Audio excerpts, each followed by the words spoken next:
Following program is a production of Hō'ike Kauaʻi Community Media.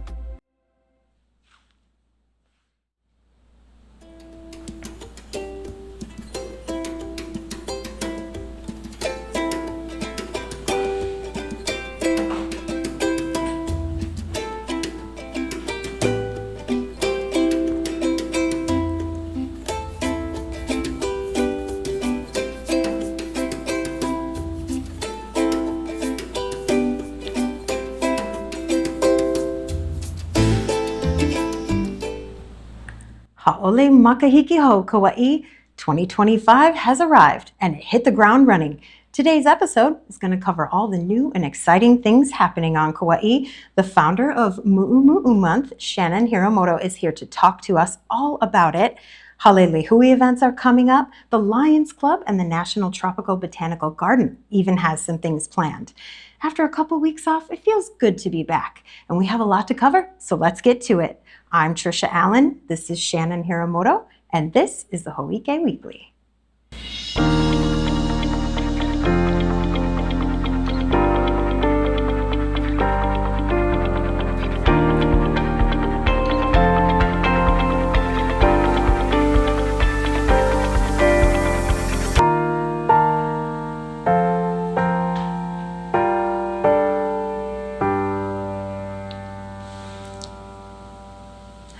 There is no shortage of things to do on this beautiful island, and we have a list to prove it. So let's check that list together and see what events are on the way. Did you know that January is Muʻu Muʻu Month? Okay, maybe you did, but did you also know that the founder of Muʻu Muʻu Month is actually from Kauaʻi? Her name is Shannon Hiramoto, and she is in the studio to talk to us about this breezy and colorful event honoring the classic Hawaiian wardrobe staple. Hi, Shannon. Hi, how are you today? I'm good. Thanks for having me. Of course, it's a pleasure. You're livening up the place, so please, we're enjoying it. Let's start by talking about what a Muʻu Muʻu is exactly. Okay, so Muʻu Muʻu is a Hawaiian fashion garment.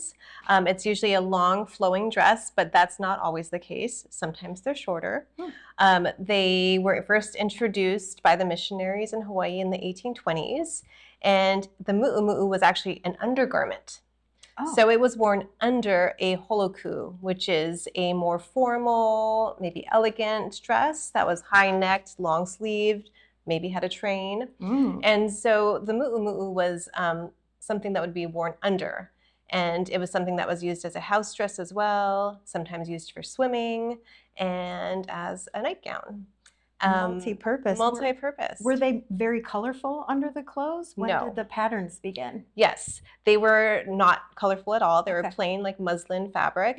When printed fabric was introduced to Hawaii by the Japanese, which is when the Aloha shirts started to be made, that was when the Muʻu Muʻu began to be worn on its own. So once they were being printed on, then they became dresses that could be worn out in the public. Oh, very cool. So it's a pretty culturally significant piece of clothing. And did you wear them growing up? Yes. I grew up in the 80s in Hawaii. So yeah, they were a big staple of our wardrobes, and we would wear them to church, to Aloha Fridays, to celebrations, parties. Every girl had a bunch of Muʻu Muʻu in our closet. Oh, that's so great. Your closet looked like this when you were a kid. Maybe a little more colorful. Yeah, and it was the 80s, yes. Yeah, exactly. So why don't you tell us about the events that are happening during the Muʻu Muʻu Month, which is January?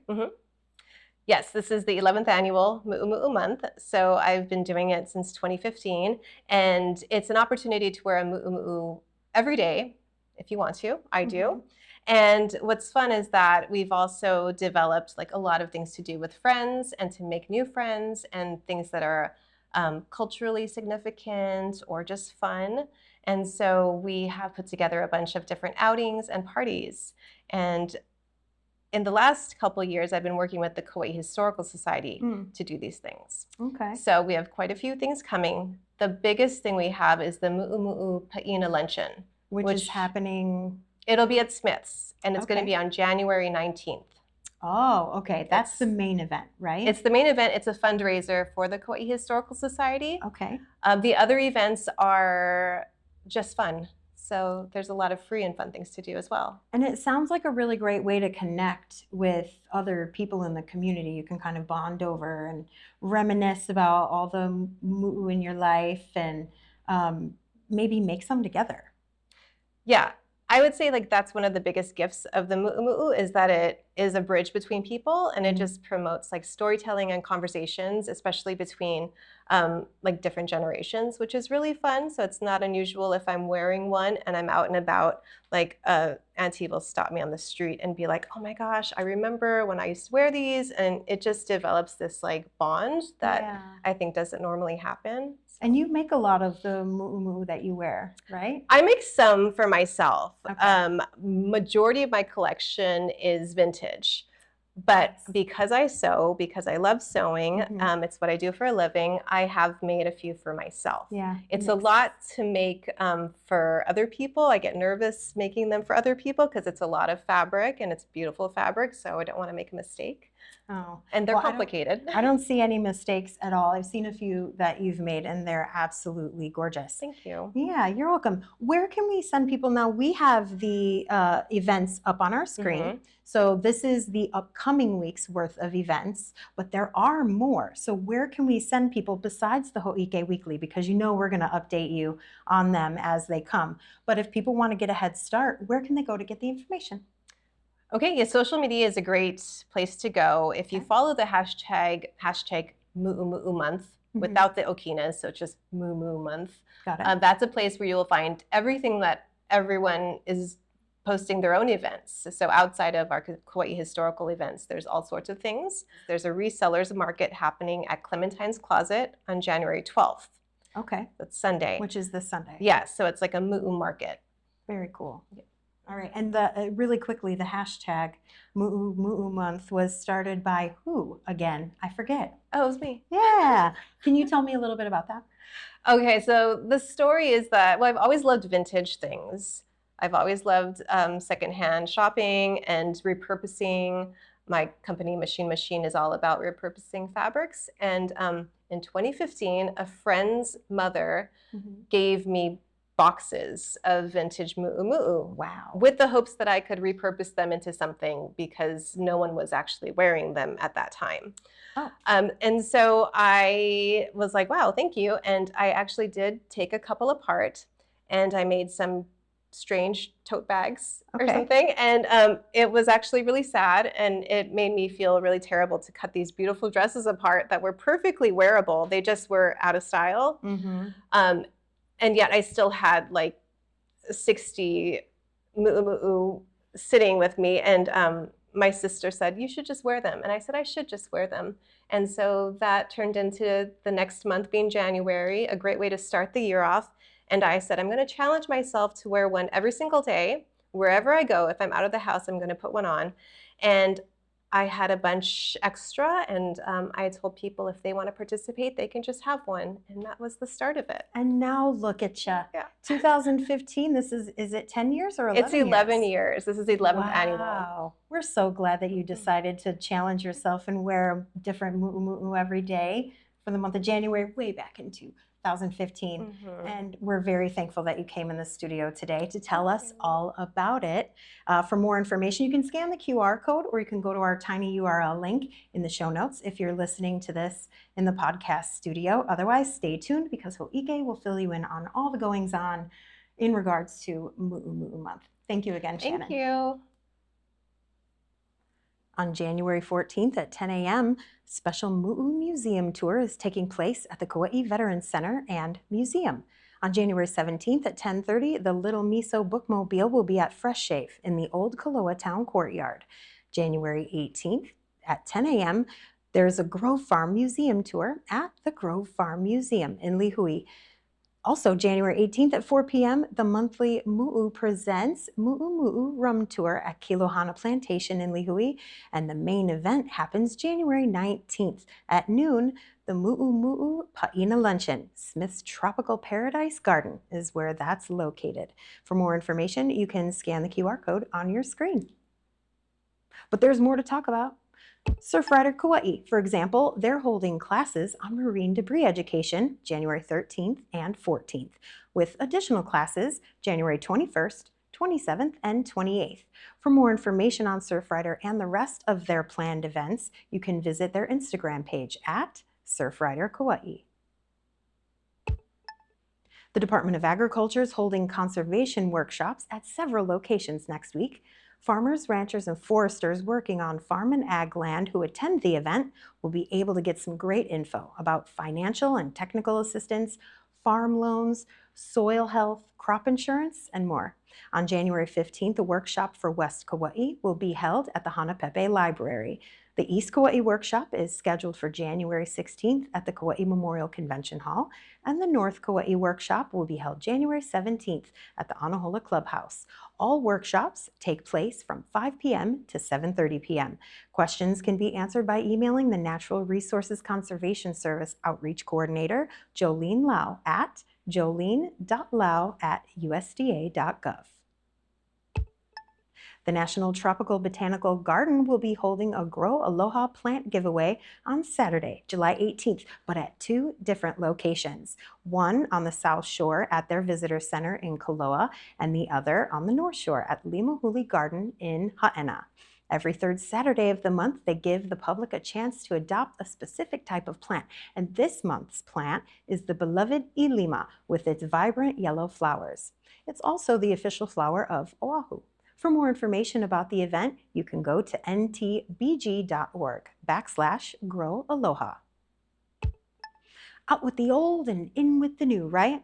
That's what they say at the beginning of the new year, and the Lions Club International is helping to make good use of some of those old things. Specifically, if you have old glasses, you know, the kind you wear on your face, not the kind you drink out of. January 18th, from 10 a.m. to 2 p.m., both prescription eyeglasses as well as readers will be accepted at 5 different locations island-wide. The Konglung Market Center in Kilauea, Big Save in Kapaa, both Walmart and Long's Drugs in Lihue, as well as Big Save in Eleele. The Kaua'i Community Players held opening night for their latest performance of On Golden Pond last week, and they'll be having performances that run Thursday through Sunday until January 19th. I was fortunate enough to meet with 2 of the actors at the Puhi Theatrical Warehouse recently and spoke with them about their performances as well as the incredible set they have for it. Check it out. Hi, we are in what's the name of this studio or theater? It's a Puhi Theatrical Warehouse, and it's used by Kauai Community Players for half the year and Hawaii Children's Theater for the other half. Okay, and this is a performance by Kauai Community Players. Yep. Got it, yeah, because there's no children in the show. Yeah. I'm Trisha Allen, and with me we have Tom and Natalie, both lead roles in the upcoming performance, or current performance, actually. You guys already had opening night. We've had sold out houses every night so far. That's fantastic.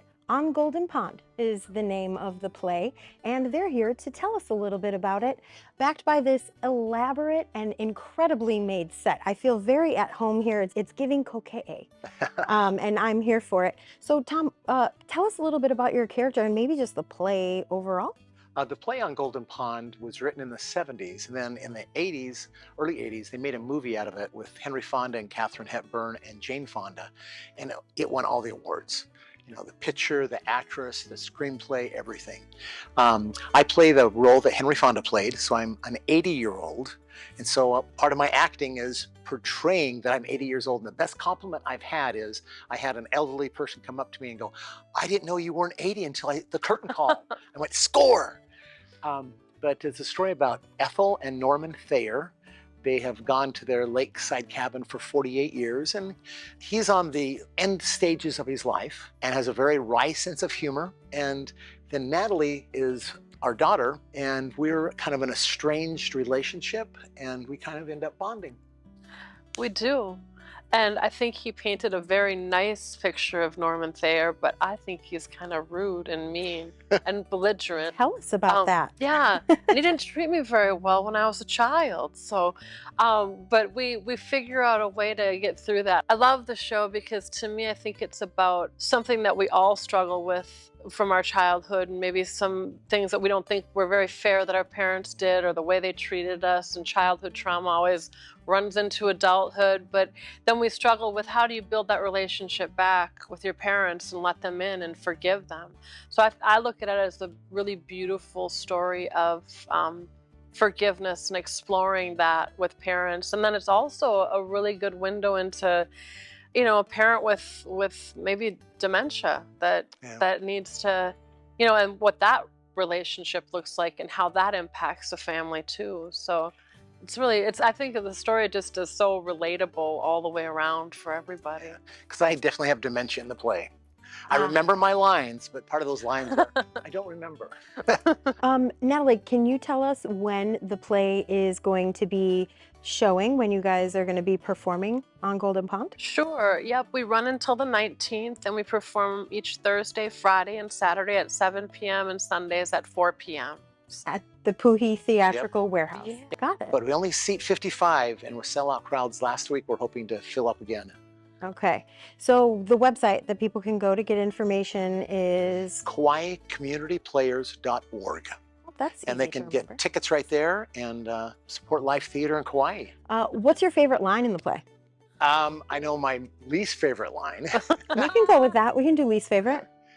My least favorite line, just what a mean person I am. I see my daughter after 8 years, and the second thing I say to her is, "Look, Ethel, it's our little fat girl." Yeah, it's like terrible. And It's I like the hate body that line. shamer. He's a body Just, shamer. but he's just kind of mean that way at times, but also can be very charming, Okay. I hope. Natalie, what's your favorite line in the play? Gosh, I was trying to think because I really like so many of the different things. Or the most That I- memorable, like the one that sticks? I would say when I look at Norman and I say I want to be your friend, you know, and we build that bridge. And there are some really great moments between the two of us. All right. I know I didn't want to give away too much, so thank you for telling us that. And I will leave the rest for the attendees or the viewers, the public, when they come and they watch this play and get their eyes on this beautiful set. I could just grab a cup of hot cocoa and make myself at home at this fireplace. This is incredible. Now, one more time, let's talk about when you folks are going to be performing and where and all that good stuff. Okay, so Thursday, Friday, Saturday, Sunday, closing on the 19th of January. And Sunday is a 4 o'clock matinee.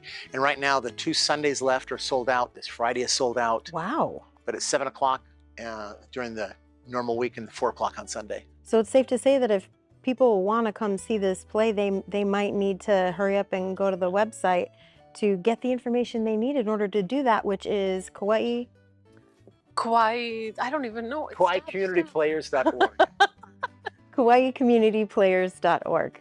Fantastic. Natalie, Tom, thank you so much for taking the time out of your day and inviting me to this set, because can I just stick around for a little bit and like take a Sure. nap on the for couch? Sure. It's a super comfy couch. It looks really Yeah, it just comfortable. kinda holds you. I'm gonna rock in the chair. I'm gonna Yeah. go up those stairs and see where they lead. I mean, this set is incredible. I thought about when it's done, we'll just move the entire set to Kaua'i and I'd have a cabin there. Yeah.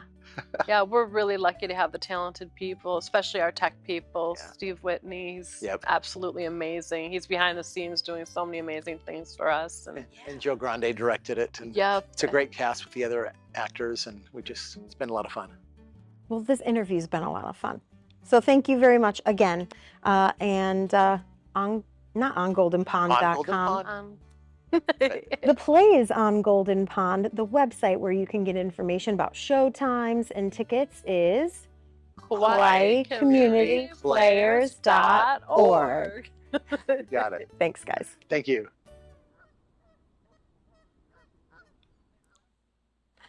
College can be expensive these days, and applying for scholarships can also be kind of complicated, especially if you don't know where to look.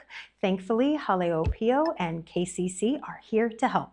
On Wednesday, January 22nd, they'll be holding a 2025 scholarship workshop from 4 p.m. to 6 p.m. at the Kamehameha Schools Resource Hale in Lihue.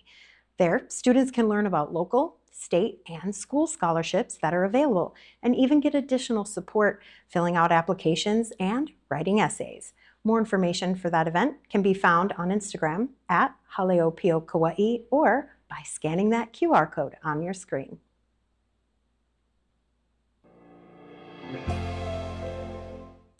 Downtown Lihue is always abuzz with activity, especially at Hale Lihue, located at 4286 Rice Street and backed by the Rice Street Business Foundation. Hale Lihue is a place where Kaua'i residents can come to connect with each other, as well as the island that we call home. Let's check out what they have planned this week. First up, Puppy Hour on January 14th. The Kaua'i Humane Society will be on site at Hale Lihue with adorable and, more importantly, adoptable puppies to snuggle and play with from 11 a.m. to 1 p.m. This event is not only amazingly cute, it's also open to the public and no registration is required. On January 17th, Hale Lihue will host an event called No Ka Lāhui in observance of the overthrow of the Hawaiian kingdom. In addition to cultural activities, demonstrations, and live Hawaiian music, the event will feature guest speakers like our friend Nalani Kaniakua from Ko'olaulimu Project and Jose Lova Foundation. Chanel Josiah from the Hawaii Community Lending will also be there, along with Palika Andrade of Namaka Ona Ona. The event runs from 4 p.m. to 8 p.m. and is open to the public. Now, for the entire month of January at Hale Lihue, every Wednesday is Wee Wiggle Time. The Little Miso Bookmobile will be on site at 9:30 a.m. during these events to offer keiki ages 0 to 2, as well as their caregivers, of course, some time to read and play together. For a full list of Hale Lihue events, as well as community center information, you can scan the QR code on your screen, or if you're listening on our podcast studio, you can click the tiny URL link in the show notes. Now, we all know for a small island, there sure is a lot happening, so it's time to get caught up on the latest with a quick news flash. Wilcox Medical Center nurses have 30 days to decide whether to strike or not, according to a recent article posted on KauaiNowNews.com. 76% of the 159-member nursing team at Wilcox voted to authorize a strike just before New Year's Day, and I'm being told they're meeting today as well, so we'll have more information as this story develops. The full article, though, can be found at KauaiNowNews.com. KPD is warning residents about scammers pretending to be police officers. We've seen this scam before, haven't we, Kaua'i? I want to say a little bit about these callers. They claim the victim that they have called has a warrant for arrest due to missed jury duty or unpaid fines, and they pressure them with threats to pay large sums to avoid arrest. Now, scammers may use real names, court addresses, and even manipulate caller ID to make these calls appear legitimate. It's important to know, though, that KPD will never request payments over the phone, and all official court communications, including jury summons, are sent through U.S. mail only. If you're unsure and you've received one of these calls, hang up and verify directly with the Kaua'i Police Department at 808-241-1711. Residents are encouraged to remain vigilant and report suspicious calls to dispatch. Make sure you check in with Kupuna as well, because they tend to be prime targets. A new Kaua'i County satellite office is now open in Kapaa. The new office is located at the Kapaa Armory on Kahau Road and will offer limited services for the Department of Finance and motor vehicles. During the hours of 8 a.m. to 4 p.m. Monday through Friday, the new office will provide motor vehicle transactions and the availability to make utility payments and purchase bus passes, as well as tipping coupons. There is no walk-in service or kupuna hours available at this location just yet, so appointments for these services are necessary, but they can be done the same way you'd make an appointment for the Lihue location by visiting the DMV's website and clicking on Book Your DMV Appointment. The The County of Kaua'i's housing agency is accepting proposals for its homeless program grants, offering up to $500,000 to eligible nonprofits addressing homelessness. Applications must be submitted via email in PDF format to homelessprogramsgrants@kaua'i.gov, and they have to be submitted by 4:30 p.m. on January 31st, 2025.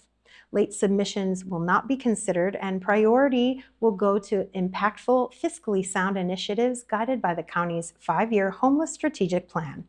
For details and the request for proposals, visit the homeless support webpage at kaua'i.gov. Some exciting plans for new skate parks in Hanapepe and Nauwili were released during a final round of public meetings just before the new year. Dreamland Skate Parks is the company responsible for the design and build at both locations. The planned Hanapepe skate park will encompass 10,000 square feet and replace the site's wooden half pipes, which will be refurbished and then relocated to Koloa. Features included at the Hanapepe location will cater to all age groups and skill levels, utilizing different colors, textures, and skatable artworks built into the concrete environment. As for the Nauwili Park, a 30,000 square foot park will be fronting Kalapaki Bay, and its plan is to be used as a competitive championship skate park. Details and plans are available in Scott Yunker's article posted on KauaiNowNews.com. Specific questions about the parks and their progress can be answered by contacting Dreamland Skate Parks on their website, dreamlandskateparks.com, or you can go to their Instagram account at Dreamland Skate Parks. All right, Kaua'i, that's all the Hō'ike we have for you this week. I'm Trisha Allen, wishing you love and aloha.